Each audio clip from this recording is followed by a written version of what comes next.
बिस्मिल्लाहिर्रहमानिर्रहीम। अस्सलाम वालेकुम नादरीन, आप यूट्यूब चैनल देख रहे हैं। मैं इमरान खान हूँ। कुछ चीज़ें उसको क्लियर करना है, कुछ रिकॉर्ड है उसको दुरुस्त करना है। और या कुछ लोगों की आंखों में आंसू हैं, कल से सिसकियाँ हैं, बेचैनी है और ऐसा लग रहा है कि आहें भर रहे हैं बेचारे। वो कह रहे हैं जी नवाज शरीफ के साथ हाथ हो गया, वो कह रहे हैं जी नवाज शरीफ के साथ धोखा हो गया, कोई कह रहा है नवाज शरीफ के साथ प्रैंक हो गया, कोई कह रहा है नवाज शरीफ को सज्जी दिखा के खब्बे गाल पे मार दी गई है। यानी हर कोई जो है वो नवाज शरीफ साहब को एक बेचारा बनाकर पेश कर रहा है और हर कोई ये कह रहा है कि नवाज शरीफ के साथ ज्यादती हो गई है, उसको माइनस कर दिया गया है। तो पहला तो सवाल ये है किसने माइनस किया भाई? यानी ना लवो और बताओ किसने माइनस किया नवाज शरीफ को? नवाज शरीफ कैसे माइनस हो गया ये आपको कोई नहीं कहेगा, लेकिन सारे तस्वे बहा रहे हैं, मगरमच्छ के आंसू रो रहे हैं कि नवाज शरीफ जो है उसकी सियासत वाड़ दी गई, नवाज शरीफ को फारिग कर दिया गया, नवाज शरीफ को इक़्तिदार में नहीं आने दिया गया। ये सारी चीज़ें यानी कुछ लोग तो ऐसे हैं जो नवाज शरीफ से हाथ जोड़ जोड़ के माफिया मांग रहे हैं, आंसुओं से रो रहे हैं, बिलक बिलक कर शायरी कर रहे हैं। मैं हैरान हो रहा हूं कि यार नवाज शरीफ के लिए इतना ज़्यादा लोग रो रहे हैं कि उसको वज़ीर आज़म नहीं बनने दिया गया और इतने ज़्यादा दुखी हैं। ऐसा लगता है कि शायद नवाज शरीफ के किसी दुश्मन को वज़ीर आला या वज़ीर आज़म बना दिया गया है। भाई वज़ीर आज़म उसका भाई बन रहा है छोटा, बेनिफिशरी नवाज शरीफ। वज़ीर आला उसने अपनी बेटी को नामजद कर दिया, बेनिफिशरी नवाज शरीफ। वो मैंने आपको बताया था ना पिछले वीलॉग में, अन्ना वंडे रेडिया मुड़ मुड़ अपने आनू। तो नवाज शरीफ वो अन्ना है जिसने रेडियाँ बांटी हैं और मुड़ मुड़ अपने हो, किसी और को तो दी नहीं नवाज शरीफ साहब ने। कि धोखा दिया किसने है? ये तासुर बनाया गया कि जैसे पाकिस्तान के अंदर बाहर से कोई नेल्सन मंडेला आ रहा है या ची गुवेरा आ रहा है और वो आएगा और पूरे पाकिस्तान के ऊपर जो है वो हालात को बिल्कुल बदल कर रख देगा, लोग इमरान खान को भूल जाएंगे। नवाज शरीफ ने ऐसे दावे किए भी थे बंद कमरों में और वो सबको कहते फिरते थे। नवाज शरीफ के लोग भी यकीन दिलाते थे कि मियाँ साहब जदों आएंगे। मरियम नवाज की मुझे बात याद आ गई, ये सुन लें आप। मियाँ जदों आवेगा लग पता जाएगा, सुने। मैं ये कहना चाहती हूँ इमरान खान, मियाँ जदों आवेगा ते लग पता जाएगा। तो लग गया पता, मियाँ साहब आ गए। क्या पता चला? मियाँ जदों आवेगा लग पता जाएगा। मियाँ साहब को ही पता लग गया। फिर इस तरह तो रो रो के आप लोगों ने जो है वो हलकान हो गए हैं। लेकिन पहले अपने गिरेबान में झांकिए कि आप लोगों ने हासिल क्या किया है और लोगों ने आपके साथ किया क्या है और आपका एक्चुअली आपके साथ हाथ किसने किया है। आज मैं आपको ये बताने जा रहा हूँ। मियाँ साहब ने तो कहा था मैं आके ये कर दूंगा, वो कर दूंगा, वो कर दूंगा, ये कर ही नहीं पा रहे। और ग्राउंड रियलिटी ये है कि मियाँ साहब को मुंह लगाने को कोई तैयार नहीं है। तो ऐसी सूरत में इस आदमी को कैसे वजीर आजम बनाए? मुझे कोई तरीका है तो बता दें कि वोट उसको नहीं पड़ने, इज्जत लोगों ने उसकी नहीं कर दी, पाकिस्तान के पट्टा उसने बैठा दिया, उसके भाई ने बिल्कुल और बेड़ा गर्क कर दिया, अब पकड़ के फिर वजीर आजम बना। यानी हैरत होती है मुझे। रायगढ़ के अंदर जिस घर में नवाज शरीफ रहता है उसका घर ही, उस घर का जो अंदर वाला वो पोर्शन है उसका नाम रखा हुआ है पीएम हाउस। क्यों जी? यानी नवाज शरीफ को वजीर आजम बना दें, कैसे बना दें? वो खिलौना थोड़ी है जो उसके हाथ में पकड़ा देना है। वो भाई 24 करोड़ लोगों का मुल्क है, डेमोक्रेसी है यहाँ पे, कि उठा के ऐसे ही वजीर आजम पाकिस्तान बना दें जैसे उसने अपने छोटे भाई को वजीर आजम बना दिया और अपनी बेटी को वजीर आला बना दिया। ये तो घर के अंदर ही मुझे लगता है हुकूमत खेल रहे हैं, बाहर किसी को मौका ही नहीं देते। तासुर दिया गया कि जनाब बाहर से कोई बहुत बड़ा इनकलाबी आ गया है, इमरान खान को लोग भूल जाएंगे। मियाँ साहब ने कितने जलसे किए, कितने जुलूस किए जो बहुत कामयाब थे, जहां पे आपने देखा कि लोगों का एक जम्मे गफीर था। मियाँ साहब तो डर के मारे पब्लिक में नहीं निकलते थे।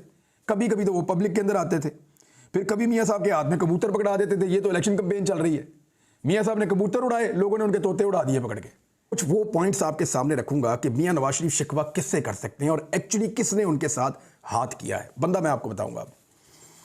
नंबर 1, तमाम मुखालिफ सियासतदान मियाँ नवाज शरीफ के गिरफ्तार कर दिए गए। एक ही आदमी से उनको खतरा था, उस आदमी के ऊपर लगभग जो मुकदमात बनाए गए वो 200 के करीब है मुबैना तौर पे। इमरान खान को जलील करने के लिए झूठे मुकदमात कायम किए गए, अजीबोगरीब किस्म के, हत्ता के इद्दत वाला मुकदमा भी कायम कर दिया गया। ये नवाज शरीफ के लिए किया गया। 90% से ज्यादा मीडिया कवरेज नवाज शरीफ को मिल रही थी और इमरान खान को कवरेज बिल्कुल जीरो कर दी गई।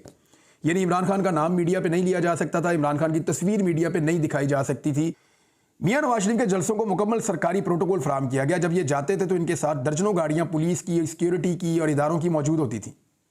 मियाँ नवाज शरीफ के जलसों को भरने का काम भी मकामी इंतजामिया करती रही और इंतजामिया, निगरान हुकूमतें और इलेक्शन कमीशन, ये सारा कुछ मियाँ नवाज शरीफ की झोली में डाल दिया गया। सरकार मियाँ नवाज शरीफ की डिस्पोजल पे काम कर रही थी। मियाँ नवाज शरीफ के जो मुखालिफिन है, मियाँ साहब का दिल नहीं भरा कि मेरे जलसे तो आप करवा रहे हैं लेकिन मेरे मुखालिफों के बंद भी करो। तो मियाँ साहब की जो मुखालिफ पॉलिटिकल पार्टी पाकिस्तान तहरीक इंसाफ, उसके जलसों पर, उसकी रैलियों पर, उसके जुलूसों पर पाबंदी लगा दी गई। नामजदगी बड़े पैमाने पर मुस्तरद कर दी गई। मियाँ साहब मंजूर, कुछ के नहीं हुए मंजूर। फिर कागजात छीनने का एक अमल भी शुरू किया गया मियां नवाज शरीफ साहब के लिए। पार्टी और उनके एमएनएस की मर्जी से बाकायदा हल्का बंदियां की गई। बंदियां मियां साहब की मर्जी की, वोटों की मुंतकली मियां साहब की मर्जी के साथ। मैंने ये भांडा, एक बैनर और एक पोस्टर लगाने तक पे पाबंदी थी। जो बैनर या पोस्टर लगा रहा था वो बंदा पकड़ के अंदर पुलिस कर देती थी। वो एक रात मेरे कुछ जानने वाले दोस्त हैं, अजीज हैं, वो बेचारे खड़े होकर देख रहे थे, उनको उठा के पुलिस ले गई। वो बड़ी मुश्किल से बाद में उनको छुड़वाया कि यार ये कोई कारकुन नहीं है किसी जमात के, तो खड़े होकर तमाशा देख रहे थे। कारकुनों को गिरफ्तार किया गया मुखालिफ सियासी जमात के, यानी तहरीक इंसाफ के कारकुन जो वोट डलवा सकते थे, जो सपोर्ट कर सकते थे इलेक्शन में, उन सबको गिरफ्तार किया गया। इनको गाड़ियां नहीं लेने दी गई, इनको इलेक्शन वाले दिन कैंप नहीं लगाने दिए गए कि कैंप लगा के लोगों को पर्चियां ही बांटते चलें, या ये गाड़ियां चला के लोगों को, वोटरों को भर के इलेक्शन के लिए पोलिंग स्टेशन तक ले आए, वो भी सहूलत नहीं दी गई। एक गाड़ी के ऊपर इमरान खान की फोटो नहीं चल रही थी। ये सारा कुछ भी किया गया। इंतखाबी निशान भी छीन लिया गया इमरान खान साहब की पार्टी से। यानी मियाँ साहब को लगा कि अभी भी मैं इलेक्शन नहीं जीत सकता, तो मियाँ साहब ने कहा और करो।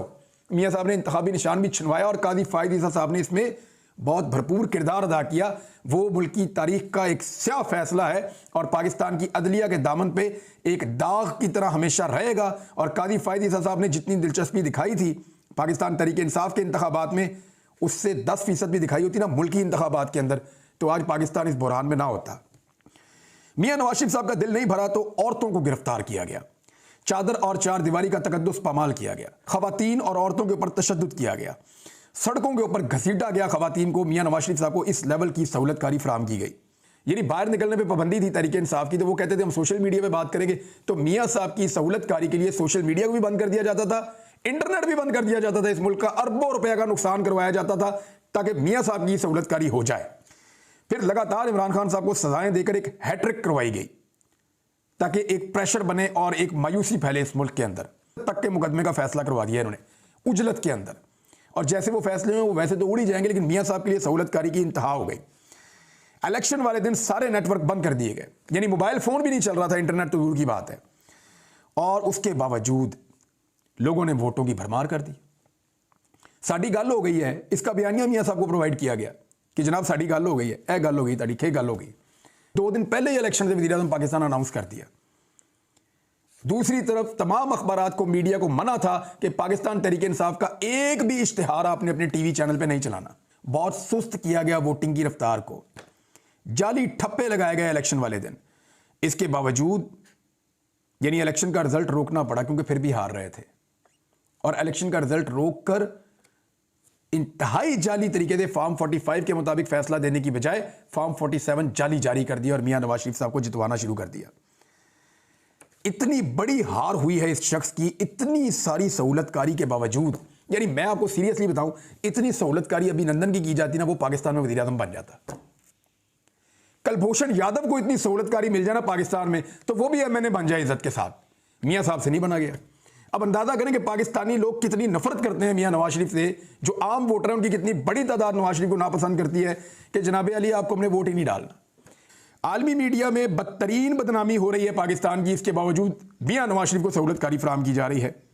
अदलिया मियां नवाज शरीफ के हक में बहुत पुरअसरार तौर पर खामोश है, नहीं आ रहा कुछ कि पाकिस्तान में क्या हो रहा है। अब इतनी ज्यादा सहूलतकारी करने के बावजूद भी अगर नवाज शरीफ वज़ीर-ए-आज़म पाकिस्तान नहीं बन पाए, तो भाई और क्या करें नवाज शरीफ के लिए, और क्या करें नवाज शरीफ के लिए। वैसे ही शेरवानी सलवा के पहना के जबरदस्ती ले जाके बैठा देंगे, भाई हमारे वज़ीर-ए-आज़म है, आज के बाद सारे पाकिस्तानी इनको वज़ीर-ए-आज़म क्या करें। देखिए मियां साहब के साथ जो धोखा हुआ है ना, तासुर ये देने की कोशिश की जा रही है कि पाकिस्तान की एस्टेब्लिशमेंट ने मियां साहब के साथ हाथ कर दिया या धोखा दिया। मैं आपको सीरियसली बताऊं, एस्टेब्लिशमेंट ने जितने गंदे कपड़े मियां साहब के धो दिए हैं ना, इससे ज्यादा नहीं हो सकता था, इससे ज्यादा अब दोबारा भी नहीं हो सकेगा कभी। ना तारीख में कभी ऐसे हुआ, ना आइंदा कभी ऐसे होगा जितना मियां नवाज शरीफ के लिए किया गया। इसके बावजूद मियां साहब की नालायकी है कि वो वज़ीर-ए-आज़म नहीं बन सके। अब जब वो नहीं बन सके तो शिकवा किससे? एक्चुअली जो लोग इशारे कर रहे हैं वो एस्टेब्लिशमेंट की तरफ कर रहे हैं, लेकिन मियां साहब का जो गेम खराब किया, जो उनके खिलाफ साजिश की या उनको हाथ किया, वो पाकिस्तान के आम आदमी ने किया। वो पाकिस्तान की उन माओ बहनों ने किया जिन्होंने निकल के वोट डाल दिया।